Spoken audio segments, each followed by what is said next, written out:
お前の目には見えているか、この世のすべての虚無。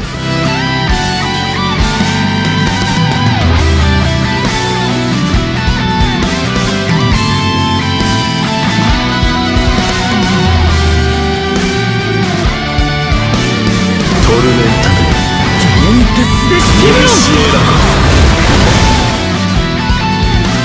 ブリーチブレイブソウル説。What is going on, you guys? This is your boy the Death Smasher, and welcome back to yet another Bleach Brave Souls video. And today I am back again with yet another Shooty Summon video. Now, I have not really talked about the mid-month banner because on that same day I was basically playing Demon Slayer and streaming it, which, by the way, I want to thank you guys for coming by on the stream. Like, I never expected to at least see a good amount of people watching me stream the game despite having a bit of issues here and there. So it was definitely fun, and thanks again for 5k subscribers. But anyway, going on to the topic of the video, mid-month is going to be a premium banner, so Halloween is getting skipped. I don't know why. This is basically the second time they've skipped it so far, and I just think it's pretty stupid. But nonetheless, it's a 3-character banner on a mid-month? What? I don't even know, but we're gonna be getting a brand new Riruka, as well as Yukio and Jackie. So basically all these 3 Fullbringers are getting their remakes, which is actually pretty good because for the most part they are pretty mid in terms of premium variants. And I'm gonna be honest with you guys, Summon on Burn the Witch. Summon on Burn the Witch because these characters are going to be added into the premium pool, meaning that they are going to be back a lot more often in the future, and you will be able to pull them very often through tickets and future banners. So honestly, if you guys want my honest opinion, don't waste orbs on this type of banner. But that being said, I can understand why some of you guys would actually be summoning on the banners because the actual value in the banners are quite stacked for when it comes to the main banner and the individual banner. So let's just go ahead and talk about all of the characters so far. So Riruka is basically the OP tech Ottawa that we are going to be getting in the game. Now, she does have Quincy Killer, which is a bit of a letdown, but considering she does have Flurry with Guard Break, 40% Bruiser, and a 25 Nad Link, this is basically what we needed for tech, despite having the wrong killer. I wish she were a ranged Ronker killer with an actual boost, but I take it for what it is. This is something that we want to have for when it comes to autoing everything in the game, for when it comes to doing tech IT, and just having an overall OP tech flurry character. I'm sorry, but Oetsu, as good as he is, him not having poise is not really the best thing to have, even if he has guard break. If you guys ask me, that's just my honest opinion. Yukio, just a trash Ronker killer. That's all I really gotta say. Like, he's an SP-based character at that very terrible kit. Keep in mind, he has basically the same exact kit as the Tech Senna, with the only difference in mind that his first strong tech is the 18% mag pushback attack. Pretty freaking terrible. And Jackie, pretty good. All I can say is that she's basically a better mind Tsukishima because she is a mind human with the no affiliation killer and has a lunge on the SA1. SA2 being 800 circular AoE in front, and then the third is full screen 1000 radius. So obviously the best in banner have to pretty much be Riruka and Jackie, and if you get Yukio, you're just gonna be feeling like crap. I'm sorry. And the banners, let's just talk about the individual banners real quick. So Riruka's banner is gonna have a very stacked banner because it does have a Link Slot Potion character being Momo, a very good ranged Soul Reaper killer to use for a ranged Soul Reaper week, and has Flurry with a boost, being the Oriental Society Orihime. Now, she may not have guard break, but she is pretty good. Momo is kinda meh as a speed Link Slot Potion character since we do have Retsu and Grimmjow being better than her, but it's still a Link Slot Potion character nonetheless, so if you can't pull Grimmjow or Retsu, this character is definitely something you do want to have for when it comes to farming Inheritance Zone and getting the best out of the Link Slot Potions. So yeah, and then we have the Heart Human Killer Retsu, which is still pretty decent to this day. The only bad thing that this character has is that she doesn't have Havoc, but even then, she's still a great character despite having the Human Killer. So yeah, 40% Berserker with Guard Break and God Kit. You can't go wrong with that.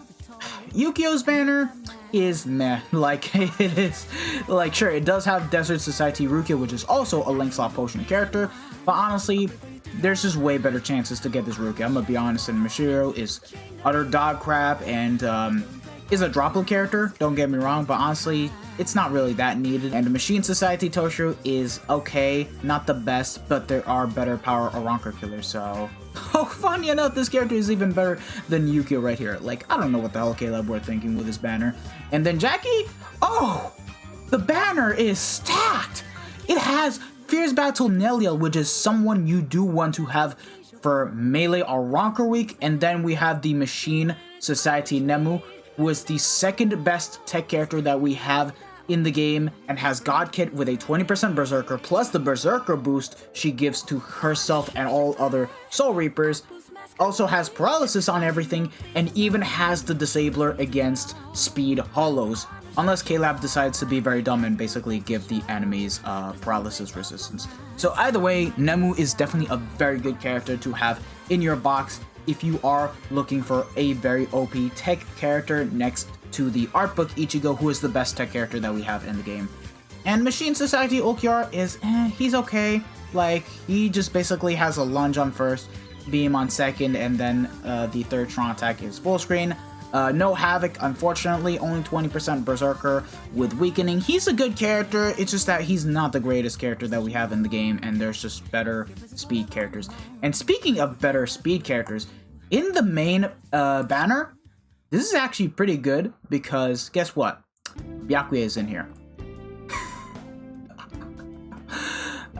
I mean, I kind of expected Byakuya to come back in a mid-month banner, considering 5th anniversary Ichigo was featured in the previous mid-month banner. But that being said, the banner in and of itself is not too bad at all, since it does have a lot of good fillers, whereas we have the Machine Society Yoruichi, who has a Hollow Killer and also has a boost on the second strong attack. She basically plays exactly like the Power Kokuto, but has a bit more elongated cooldowns because of the boost on the SA2, but this is still a good character to have nonetheless. And if you guys are having a very tough time in beating the Iceberg of Perseverance, this is definitely a character you do want to have because this character can read hollow dodges. So if you guys don't have Don Kanonji, this is definitely a character you do want to have for your account. And yeah, Byakuya, I don't need to say anything about him. He's still one of the best speed characters that we have in the game, despite having a very crappy SA1 and a decently good third strong attack. But the SA2 is basically where it's at because it is the 960 into homing vortex. It helps out a lot for this character. And also has Sharpshooter with Bombardment, 40% Berserker with Frenzy, Havoc at 20%. This is a very good character to have, honestly speaking. And then we have the Oriental Society Nelio, which is also a pretty decent character. There's just better Soul Reaper killers, but the thing that this character has going for her is the fact that she has a higher chance of being able to inflict weakening for when it comes to bringing her in IT. So if you guys don't have Noelle or Daddy Ichigo, this is one of the best characters to have for IT for when it comes to farming it. So yeah, basically. And then Redux Toshio, Chronicle Quest bonus character, you cannot really go wrong with that. Definitely a good character to have for when it comes to farming and getting your Transcendent Scrolls.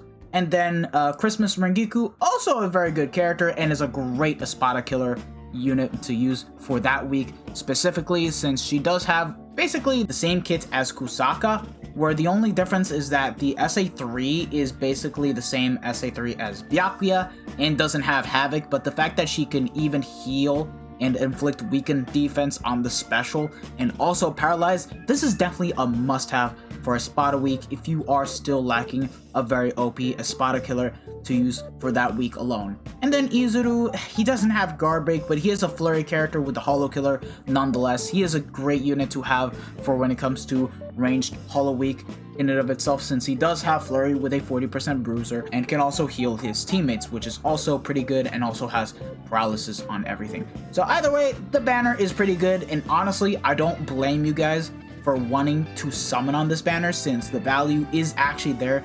And matter of fact, it has even more value compared to Burn the Witch, but I'd still recommend summoning on Burn the Witch more, just because of the simple fact that, one, you have 5 very good characters that you do want, and secondly, let's be honest here, Burn the Witch in and of itself the thing is that this is even more limited than 1000-Year Blood War, Campfire Road, and Spirits Are Forever With You and movie characters all combined, since, just to give you guys a perspective, Nini and Noelle, after their initial release, they only came back in December and only took until now to return.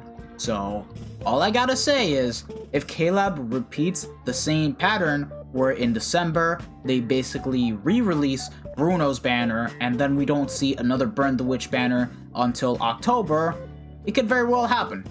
That is all I gotta say. So if you guys ask me, just summon on Burn the Witch. Like, Bruno is still one of the best power characters that we have in the game. Second to 5th anniversary Ichigo, if not even better to 5th anniversary Ichigo. It really depends on a person's perspective of how the character plays. Nini, still a very OP tech character. She's not the best, but she definitely fits the top 5 category just fine in terms of tech characters. And Noelle, she is still one of the best mind characters to have in the game and is basically on par with Daddy Ichigo. So yeah, just very good OP units that you guys could use for your account, and it's basically going to stay up until the 31st of October. So you guys have a lot of time to save up your orbs and summon on this banner. So yeah. And that basically concludes my video. Now, I do want to actually go ahead and summon for Riruka, just because of the fact that we finally have ourselves an OP tech character for Flurry, but honestly speaking, I think I'm gonna set this one out and just save my orbs until Spirits Are Forever With You comes back. That's what I'm gonna be doing, because may as well. We just don't know what to expect from K-Lab, so I may as well save up my orbs up until then, and there isn't really any other unit that I want to 5-5 besides premium characters, so yeah. Thank you guys for watching this video. If you guys have actually enjoyed it, don't forget to smash that like button, share this video with your friends and family, subscribe to the channel if you guys haven't already, and hit the bell notification so that way you guys are up to date with my most recent videos. And if you guys found this video very useful to you, be sure to let me know in the comment section below. Oh, and let me show you guys a quick little surprise, since I did have to go to 30 steps. Expect a Max Transcended Showcase! Once I basically get her attack, stamina, and defense done, and once I get her to T20. So, thank you guys for watching, and I'll see you guys all in the next one. Peace out, lads.